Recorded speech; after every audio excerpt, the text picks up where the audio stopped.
I am part of the INCA faculty. I helped kind of guide nurses into their nurse coaching journey. I also am the instructor for Yoga for Nurses and a co-host here for the Integrative Nurse Coach gathering with Carly. So thank you, everyone. Just before I pass it over to Carly, I want to also just make a note that any questions to leave in the Q&A, we're going to have the chat turned off this evening, but the Q&A will be monitored. All right, thank you, Carly. Thanks, Lisa. Hey, everyone. I'm Carly Mertz, board certified nurse coach and INCA's nurse planner. And I am so excited to introduce our guest tonight, Chelsea Mcgee. Chelsea is a registered nurse, board certified integrative nurse coach, and veteran of the U.S. Coast Guard. She holds 2 formal degrees with a Bachelor's of Science in Kinesiology and Health Promotion from Michigan State University and a Bachelor's of Science in Nursing from Duke University. Chelsea is certified in various holistic healing modalities, including integrative sound healing, Reiki energy healing, and law of attraction mindset training. She is passionate about guiding individuals who are ready and motivated to take back their power and achieve optimal well-being in all areas of life. So before we get started, I'd love to lead you all in a little awareness practice.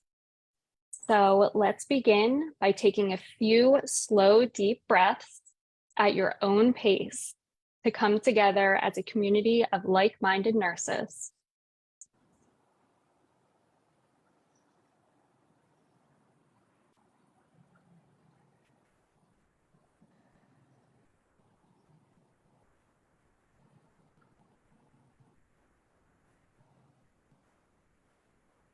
Let us open our minds and give space for new wisdom during this webinar.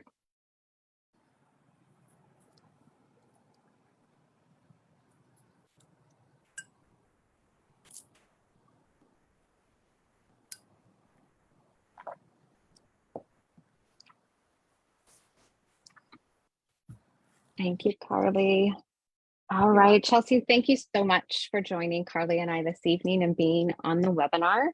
And just to inform everyone, this evening we're going to explore the path of ancient wisdom through Reiki, sound healing, and we're going to take a dive into the power of the mind and discuss simple yet transformative self-healing techniques that you can use in your everyday life. So Chelsea, my first question, you have such an interesting background, and I'm curious as to how you got to this moment. Maybe you can just kind of take us through your journey quickly or whatever you want to share. Yes. Thank you so much, first of all, for inviting me to be on here. I've been really excited about this.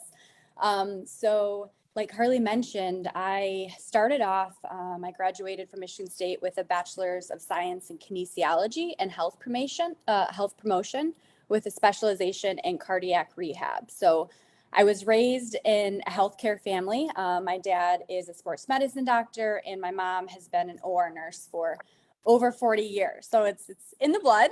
I knew from a very young age that I wanted to help people. Once I graduated and started the cardiac rehab path, I just found that I wanted to do more. So I was curious maybe about going back to school to become a physician's assistant. Didn't really know what I wanted to do. Life took me on a detour, and I enlisted in the Coast Guard for 4 years, thinking that I would probably apply at some point for the PA program through the Coast Guard. Once I was toward the end of my enlistment, I realized that I was a nurse at heart and wanted to go down that path. So once I got out of the Coast Guard, I went back for my second degree in nursing and started off in the ER and also have a background in mental health. So once I was in conventional medicine, I witnessed the disconnect. And during COVID, I realized that I wanted to do more for people. I wanted to understand how they became so imbalanced that physical symptoms manifested and disease manifested. I wanted to sit down with them instead of handing them discharge paperwork and trying to get them out of the ER. So I just felt like I didn't have enough time with them. So I was also going through a lot of different life transitions at the time. I was living in New Jersey and moved home to Michigan. It's where I live still, born and raised. And I was exploring options in health coaching and found INCA back in 2020. So I started the nurse coaching journey a few years ago.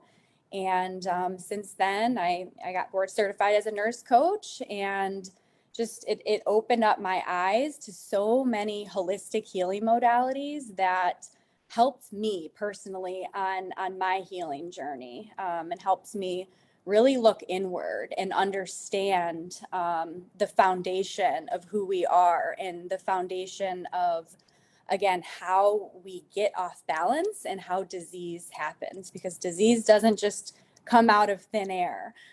So once I started to find more balance in my life, the universe provided me so many opportunities to continue to grow and add new skill sets such as sound healing and Reiki energy healing, as well as mindset training.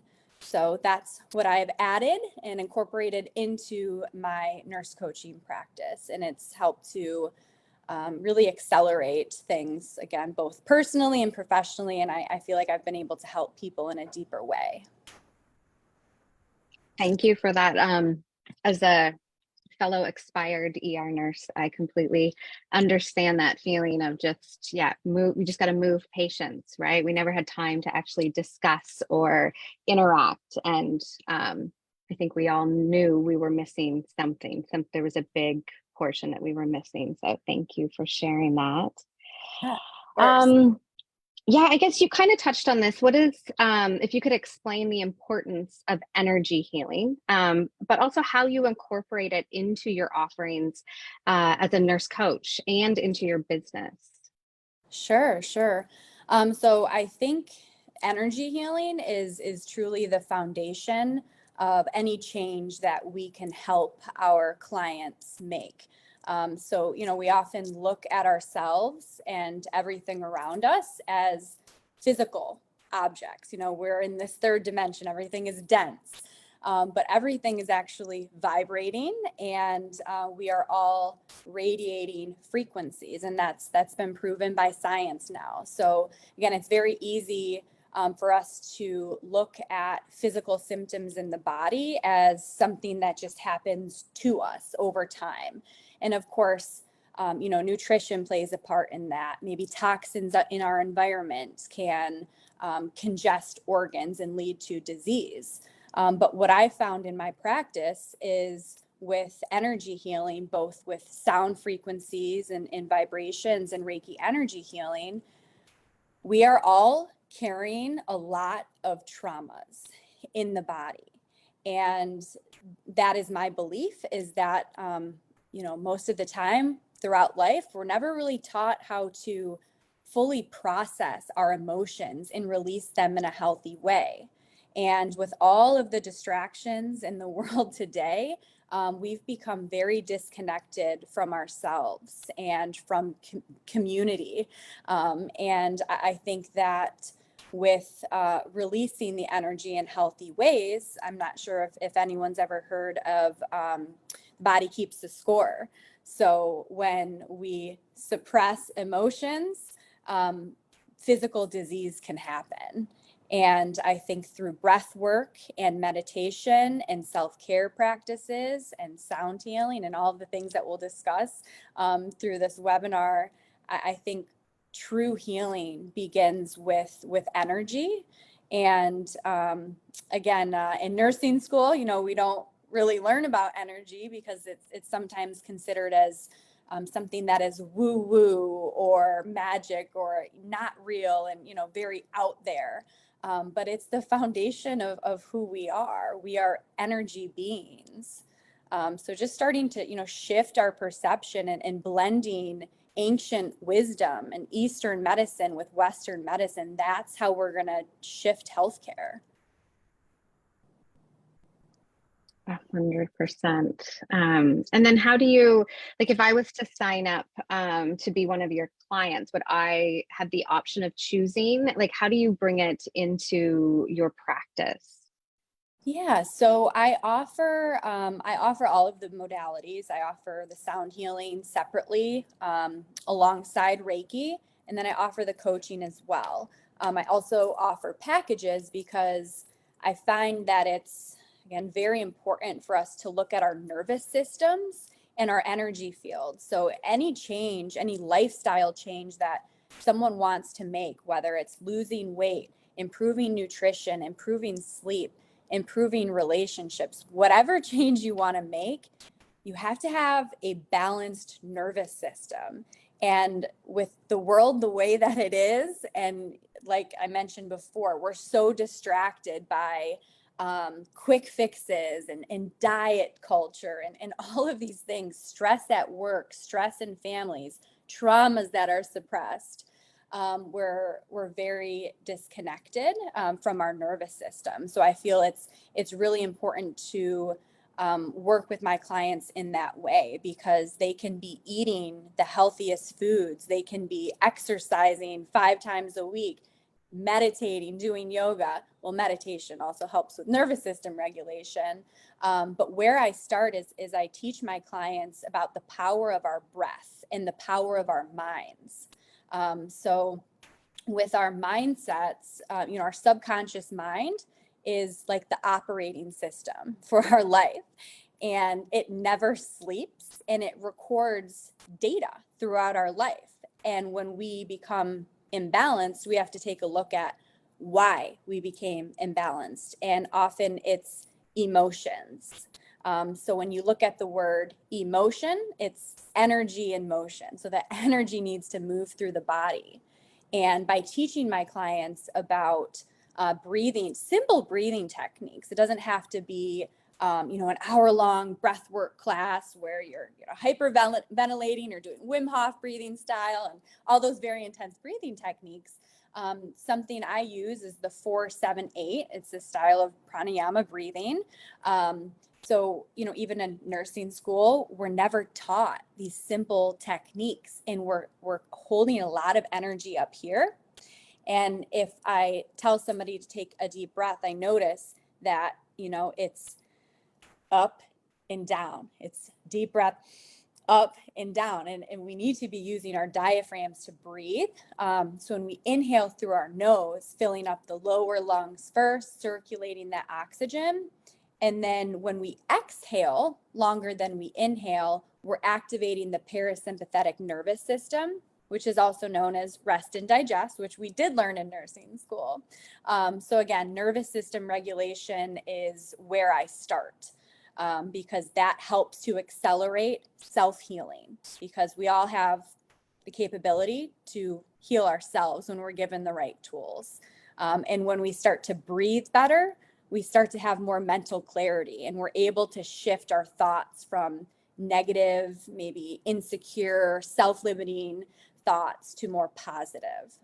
So it really starts with the breath. You got me inspired. I love it. And I 100% feel that we don't discuss energy at all in nursing at all. And I'm always like, but that could be that's our disconnect, when people will say, well, I'm on the same diet as, my coworkers, but I'm not losing weight. It's like, well, it's not for you. That's not, you have to pay attention to what your body's saying. And it speaks very loudly. Your breath talks to you. And we're just kind of been trained or taught to disconnect. So I love that all these modalities that are helping us connect back to our own lessons. Like, we don't need a watch to tell us, what our energy's like. We can listen to our body. So thank you. Exactly. So you've kind of touched on this, but I just more specifically, how does energy healing complement traditional medical treatments? Like if it was to come into the hospital, for example. Yes, I think it would be incredible if more Reiki practitioners were threaded throughout the healthcare system and able to see patients in the hospital, because Hospitals are not the most healing environment, and it's very stressful. So cortisol, that just kind of popped in my head, is the first thing I wanted to talk about with Reiki and energy healing being complementary, is that cortisol is the hormone responsible for weight gain or inability to lose weight. And when we feel stressed, cortisol is surging. So when you're incorporating breath work and meditation and Reiki, it helps to reduce cortisol. It helps to reduce blood pressure. So when the nervous system is regulated, that allows inner healing to happen. And it soothes the mind, it soothes the body. So there's a lot of incredible benefits to Reiki, and it's really about expanding our consciousness too, and opening our minds to these ancient healing modalities. And I think of when I think of where we need to be in healthcare, it's almost like shooting an arrow. We have to go back to propel forward. We have to go back to the roots and the foundation. There's so many pharmaceutical medications out there, but they're masking symptoms. And I see a place for them, absolutely. But most of it is acute. I think that prevention and chronic conditions can be fully healed with all of these holistic healing modalities. But yes, I believe we need to find a good balance between Eastern and Western medicine. Yeah, 100%. And I think we forget that, or maybe a lot of people don't know, like these modalities have been around for 5,000, 7,000 years. Oh, and, yeah. We learned a lot from them, but Western medicine went on its own path, as we all know. And I agree, it's pulling that arrow back. And it's all about the money too. I know. It really turned into just such a money business. Yeah, energy doesn't make money, right? It's not gonna feed those wallets that need to be fed, unfortunately. But the more nurses that come together and incorporate these modalities into their whether they do it in conjunction with a business, or they do it on the side, even for themselves, right? Like just learning about your own energy and what the kind of symptoms that are there before the stress comes, like listening to your body, listening to your breath, and aligning it with your mind and your movement. Is there evidence-based research that supports the effectiveness of energy healing? Yes, there is. I was actually just looking at some today. Oh, yes.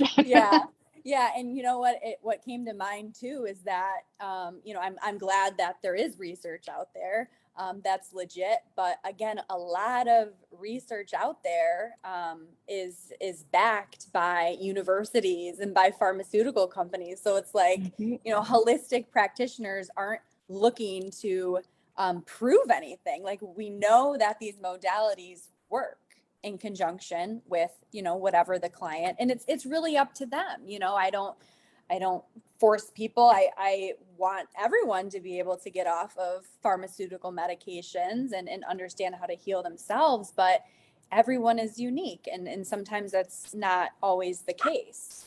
So just really giving them back the power to make their own decisions and providing them with the information so that they can make their own choices and that they feel fully supported and guided on their healing journey.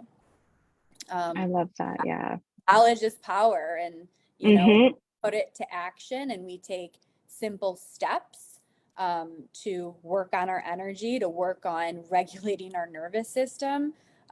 Personally, 5 years ago, I was very imbalanced. I started my healing journey about 5 years ago, and, I was using very unhealthy coping mechanisms to deal with traumas and negative events that were accumulating over time in my life. And I opened up and I, started trying new things. I went to my first sound healing class about 4 years ago. And my first crystal quartz singing bowl, my mom got me for Christmas about 4 years ago. And I used that just for meditation on my own. And, I felt I had powerful emotional releases when I went to a Reiki practitioner when I was living in New Jersey at the time, tried out sound healing at a yoga studio. And that, I personally witnessed the benefits, and it's undeniable. So again, I think, can find research on anything, but the majority of the research studies that are being paid for, who's paying for those? Yeah, So 100%. And I loved how you touched on too. It's listening to what people are saying as well. And with nurse coaching, we're taught, wonderful tools on how to communicate. And when you incorporate another modality into your practice, like Reiki or sound healing, you're able to really create a healing kind of journey that's really geared to each client. It's not, one pill fits all. It's literally specific for that person. And I just think it's a lovely way to incorporate both into one's business. Can energy healing help with physical or emotional conditions? And maybe if you could touch on a couple specific ones, or any specifics are always great. yeah, I think Reiki helps with both. I think a lot of physical symptoms manifest because of our thoughts and what we're carrying up here. So yes, it addresses every dimension of who we are. And that's what I loved about the IWA tool, the Integrative Health and Wellness Assessment tool that nurse coaches use. I loved learning about that in the program because it showed me on paper, this is who we are. We're a physical being. We have, a mental and emotional state, our social circle, our environment, our connection to spirituality. These are all facets of who we are. And we're multidimensional beings. So Reiki addresses the whole person. Sound healing addresses the whole person, and how it works too. And there might be another question on this later, but while I'm thinking of it, sound healing, it helps to entrain brain waves. So it's called brainwave entrainment. So when I lead a sound healing class, it's more of a journey. So I start with breath work, basic breathing techniques to help them calm the nervous system, and then lead them through a guided meditation as I play. So I have 7 crystal quartz singing bowls, each correlated with the 7 main chakras in the body. And our brain waves are starting to slow down and become more coherent. So during the day, let's say we're at work and feeling stressed in traffic, or we get an email or a phone call that might feel a little stressful.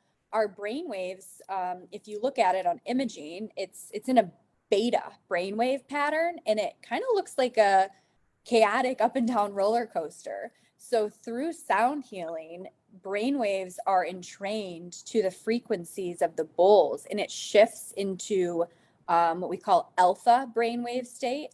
And that's like maybe at night when we're winding down and watching Netflix or reading, our brain waves are in that alpha state.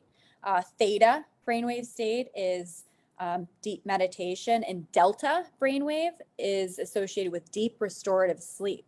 So throughout the sound journey, brain waves are actually becoming more coherent, slowing down.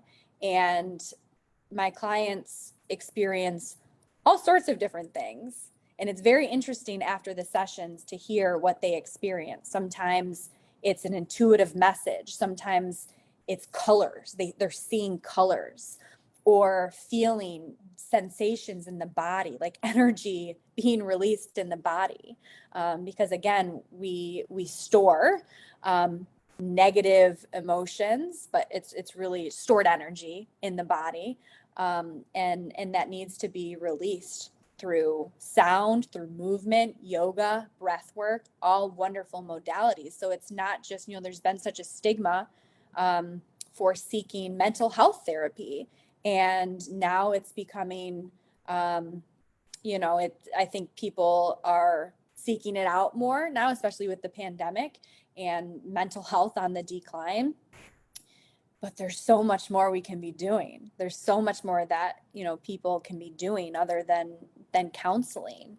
And I think all of these practices, again, it gives the power back to us. It's reclaiming that power that we have inside of us and in our minds. Like we're limitless. And I think, over time, it's like, as kids, we have these wild imaginations and we believe in magic and, life is just beautiful. But then society kind of, suppresses a lot of that and tells us who to be and what to do and what to degree to get. And, you have to be at this point in life at the age of 25 and 30. And it's, it's a lot of conditioning that's happening. And I think a lot of fear that has set in, especially with the pandemic. So.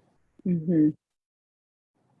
Yeah. And when you were talking about like, getting the bad email, driving in traffic, and I went back to like my days when I was in the hospital, and, you could have had like the worst morning, or I was a night shifter. So that in and of itself, and I thought I rocked at night shift. I thought like, I don't need sleep, but you could have had like a horrible day.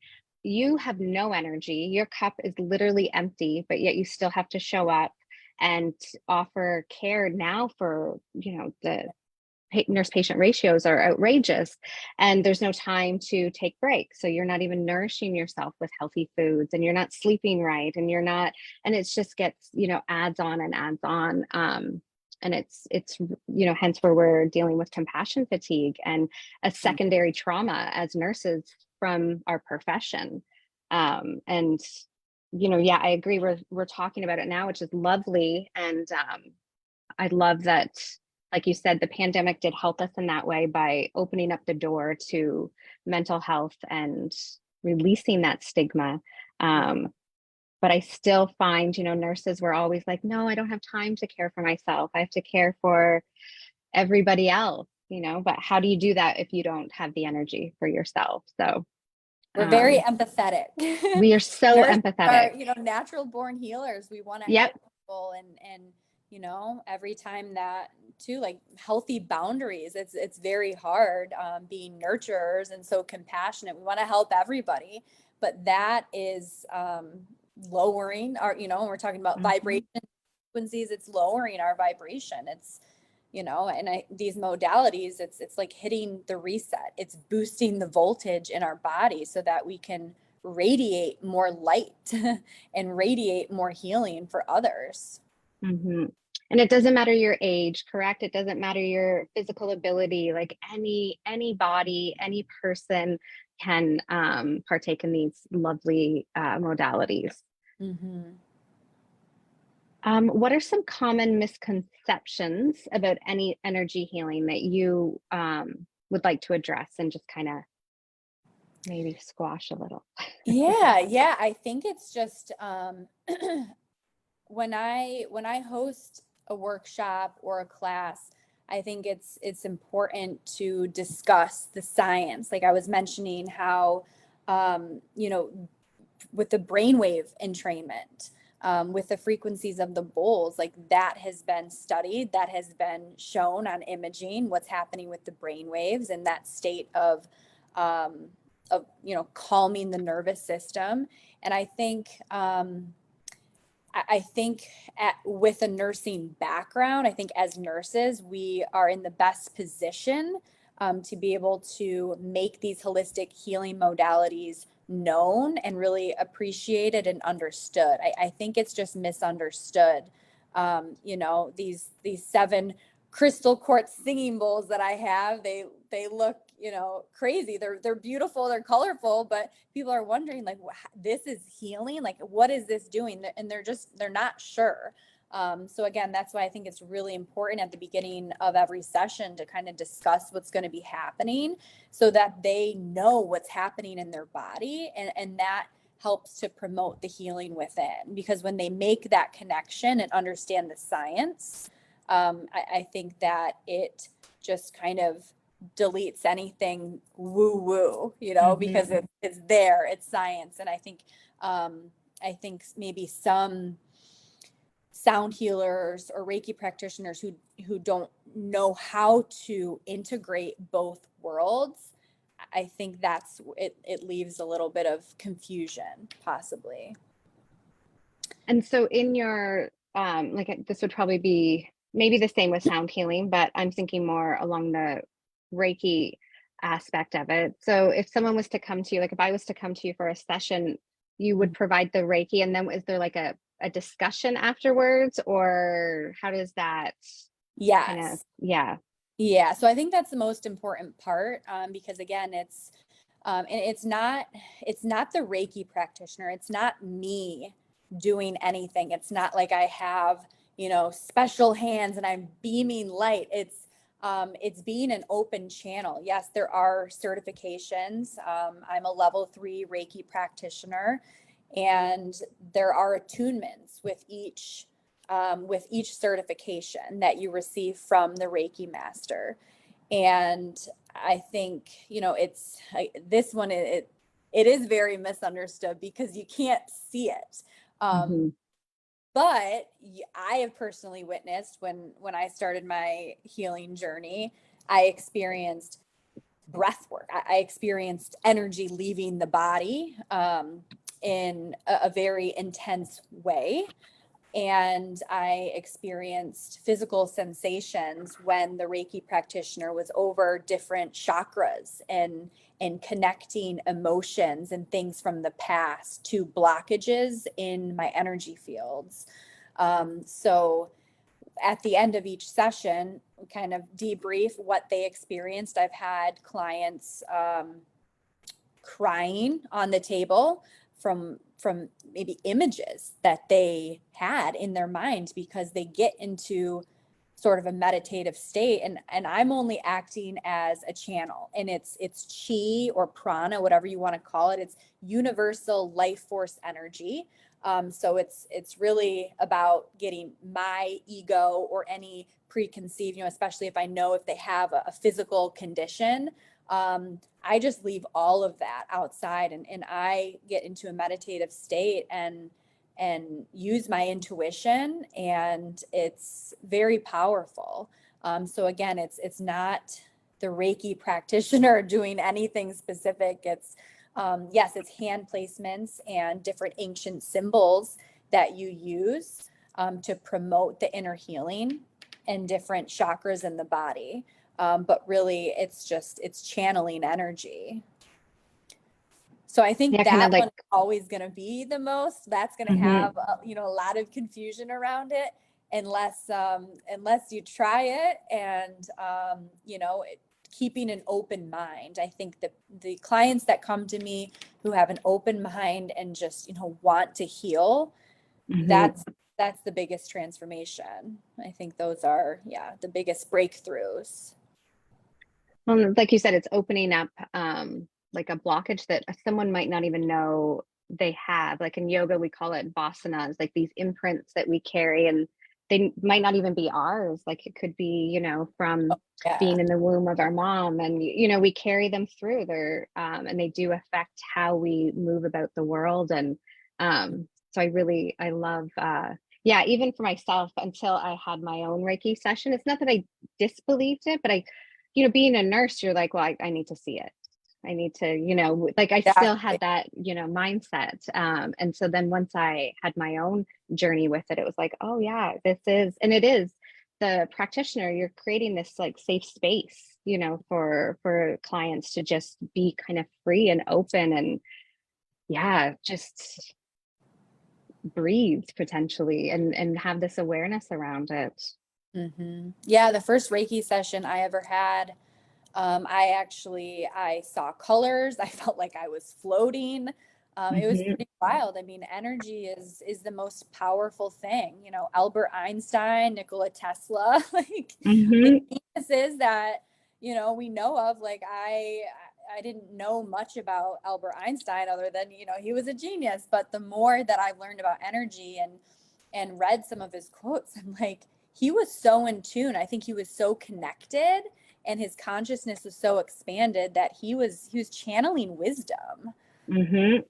So, and they talk about energy, frequency, and vibration being the future of medicine. I think Nikola Tesla made that comment a long Gotta put time a ago. dollar I sign don't out know what on years it. I'm trying to think, but Yeah. yeah, I mean, that's, again, it's like unseen, but yeah, it's pretty wild. Can energy healing be used in conjunction with other therapies?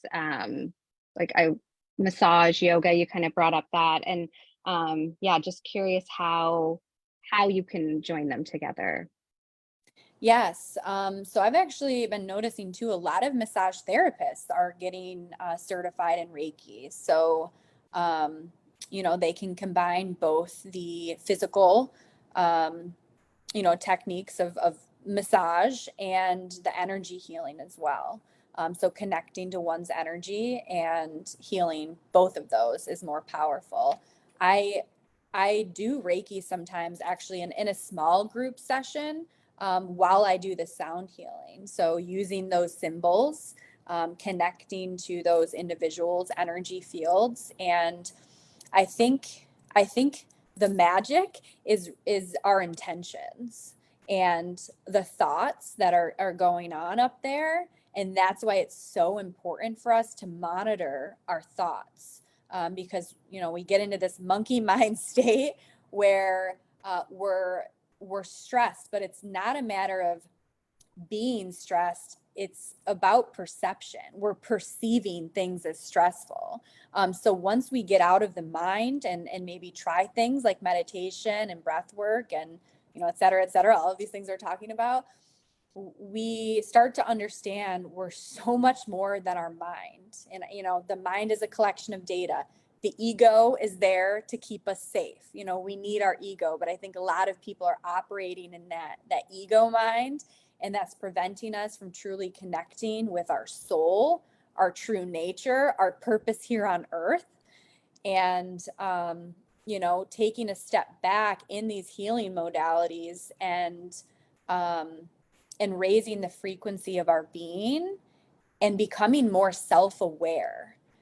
So some of the guided meditation that I use in sound healing, I talk about that, setting yourself apart from the mind and operating at a higher consciousness where you're observing your thoughts. You're not your thoughts. Your thoughts are maybe regrets or feelings about the past or holding on to resentment or living in fear, or you're anxious about the future. So when we drop into our bodies and out of our minds and we're fully present, that's where the magic happens. That is where our nervous system is balanced. We feel calm. Our physiology starts to change because we're in the present moment. And most of us are not really ever in the present moment. So that's, I think, the most important thing for nurse coaches themselves, in their own self-healing, but to start teaching our clients more about meditation and things like that.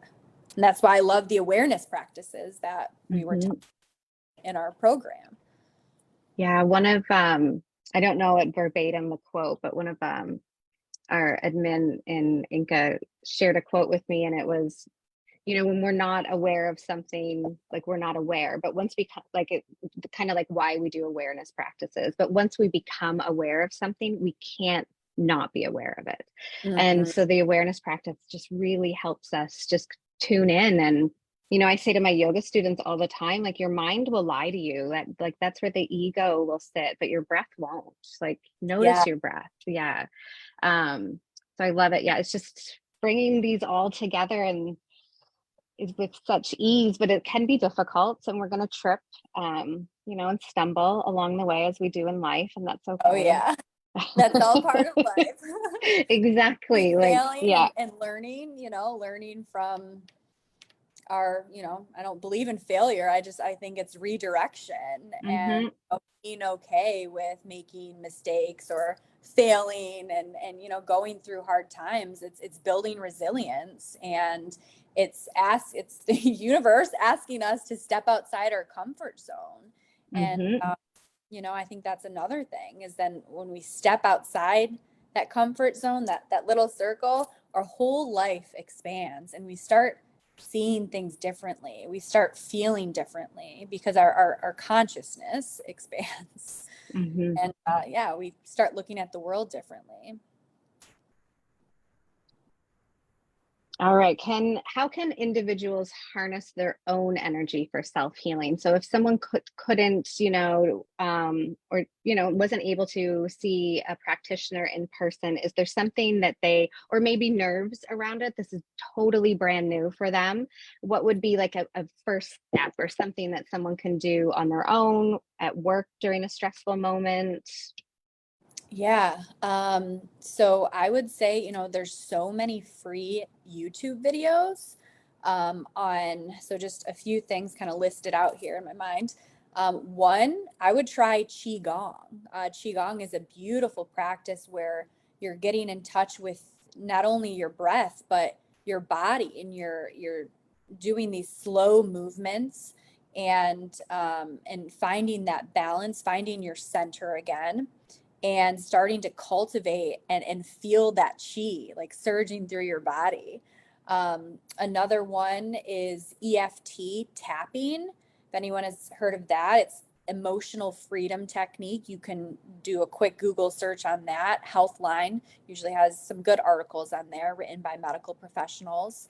YouTube also has, so when I was mentioning the brainwave entrainment, also there's something called binaural beats. So the tones and vibrations of certain frequencies can help to slow down your brain waves. So my mom actually struggling with sleep for a little while, and I showed her binaural beats, and I think she still uses it throughout the night, and it's helped her sleep a lot. So the delta brainwave is the deep restorative sleep. You can YouTube that if you have any problems getting to sleep or staying asleep, or even if you're studying or doing work around the house, popping up a YouTube video on sound healing or any of those brainwave states. Other things, I mentioned the Qigong. Yeah, there's so many free YouTube videos on these things. But just, trying out something, maybe finding a local yoga studio and going to a sound healing class. But I think what I would recommend the most is taking a look at, your daily schedule, your weekly schedule, and not overwhelming yourself, not feeling like, okay, I have to go to Qigong tomorrow and I'm going to try all these different things. But again, like as nurse coaches, we learn, make it realistic, make it very reasonable for your personal life. So maybe it's a breathing technique that you start doing, 4 times a week or 5 times a week for just 5 minutes, and then building up. So with the breathing, again, maybe just placing, your hand over your heart, your other hand over your belly button, inhaling through your nose, feeling your belly expand, moving that oxygen, exhaling longer than you inhale. That's going to activate the rest and digest. That's the most powerful thing you can do when you're stressed. We are our own best healers. And yeah, I was having a conversation with somebody the other day, and we were just talking about, self-healing and holistic health and all of this stuff. And something came to me. I just said, yeah, you gotta feel it to heal it. So we have to feel our emotions in order to heal them. And I think, sometimes it's so scary when we've been through very hard things in the past. It's like we don't want to go through them again. We want to suppress. Personally, I always thought I was stronger than, any hard thing that I went through in my life. And I was just really pushing them away, pushing them down. And that led to a lot of imbalance in my mind and body until I, faced those things and really felt them and went through them so that I could release them. Thank you for sharing that. Okay, I could talk with you for hours, Chelsea, on energy, but we want to get to these questions, but we always ask our guests before we go to the Q&A, what is your dream or vision for the future of nurses? Ooh. So my dream and vision is for nurses to really embrace our natural born gifts as healers. And, you know, I think this might be a little long, I'll try to cut it down. But as nurses, you know, we form these identities, and, you know, if we have a lot of experience in the ER or ICU or OR nursing, and we form this identity about what kind of nurse we are. And I think that hinders our expansion, and what we can do using a more comprehensive approach to help people. So, you know, in meditation the other day, something came to me. It's like, yes, you know, why am I here? Well, I know, okay, I'm a nurse, I'm a holistic health practitioner, but I also know that I'm here to help people see the magic and beauty in life. And that magic and beauty is within us. You know, so just helping people reclaim their power again, and transform the way that they're thinking and the way that they're living. And, you know, our mindsets are projecting our reality. So going inward, you know, the answers aren't found outside of us. The answers aren't found in a textbook. The answers aren't given to us by doctors, by, you know, I won't go into it that much, but the answers are within. And when we quiet the mind and connect with ourselves, the answers are revealed to us. They really are.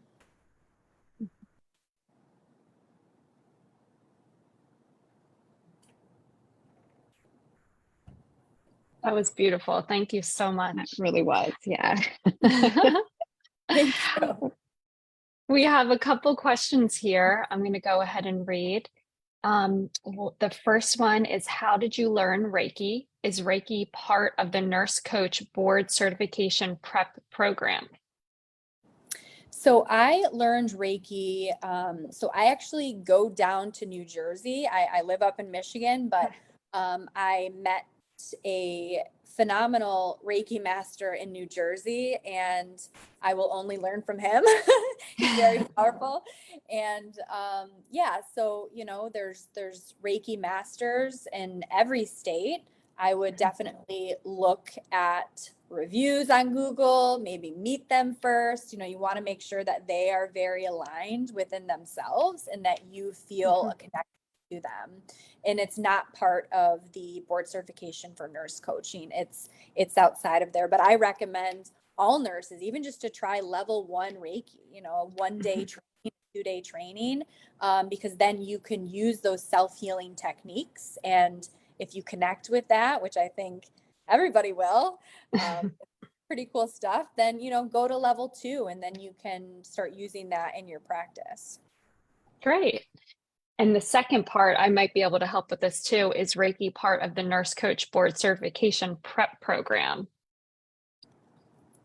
So that's not, Reiki is more of a complementary therapy, correct? So it's not usually taught in a nurse coach program. So the next question, have you ever had a pulmonary patient or people who have trouble achieving that breath, or who maybe breathing is a source of their anxiety due to their condition? How do you help them overcome that? Yes, that's a really good question. I have had patients before who have, you know, restrictions, and they cannot, you know, expand their lungs like a healthy or individual. So that one is kind of tricky. You know, sometimes then I would do more of the sound healing and Reiki. But always trying little by little, you know, to teach them and see kind of where they're at. So that's a unique situation. Yeah, that's good. What does Reiki training and sound healing training entail? You told us a little bit about the Reiki, but how about the sound healing? Yeah, so the sound healing, I took a 25-hour course through the Soul of Yoga. It was a virtual training. It was hosted out in California, and it was by a sound healer, a phenomenal sound healer. Her name is W-A-H. But I know there are also more inexpensive options that are self-paced that I can look into. Maybe, you know, we can send out an email or something, but I have found some that pop up on Facebook. So there are some out there. That's great. Thank you. You can use different, like you can use Tibetan bowls, you can use crystal quartz bowls, tuning forks. I would like to learn more about tuning forks. I think those Okay. be cool too. So yeah, different And types. where do you buy these tools? So I bought a few of mine off of Etsy. I bought one off of Amazon and then a couple more from a crystal store. Okay, nice. That's cool. So yeah. Okay, can you provide the name of the person you study Reiki with? I live in New Jersey. Yes, yes. His name is John Mercurio.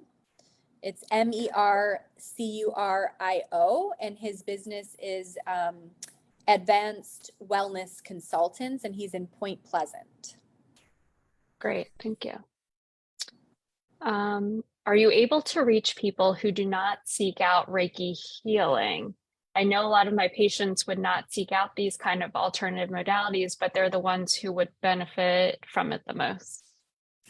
Yeah, so I think originally when I started all of these holistic healing modalities, I wanted to reach everybody, and it was frustrating for me sometimes because I knew how much it could help them.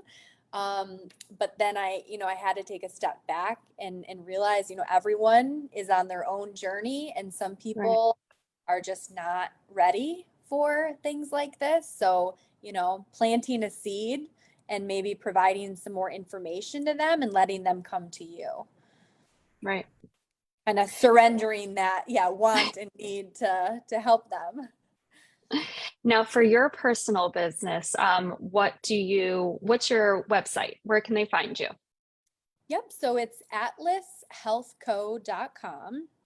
Okay. And then And you have your services on there that you provide people? Mm-hmm. Great. Yep. And then I'm on Cool. Instagram too, Atlas Health Co. At Atlas Healthco? Yes. I'm going to write it here in the chat for everybody so they can see that. All right. Well, thank you so much, Chelsea, for being here with us tonight. I know we all appreciated you sharing your knowledge on energy healing with us. And everybody can go to inursecoach.com to find more about INCA and all our programs and all of our social media. And always feel free. You can reach out to us for any questions about this webinar tonight with Chelsea, or about anything with INCA. And then our next webinar will be on August 17th. So we'll see everybody back then. Thank you so much, Chelsea. Yes, thank you, ladies, and thank you everybody for being here. If you have questions, Thank you. free to reach out. Thank you so much. All right. Good night, everyone. Thank you. Good night. Thanks, Lisa. Bye. Thank you.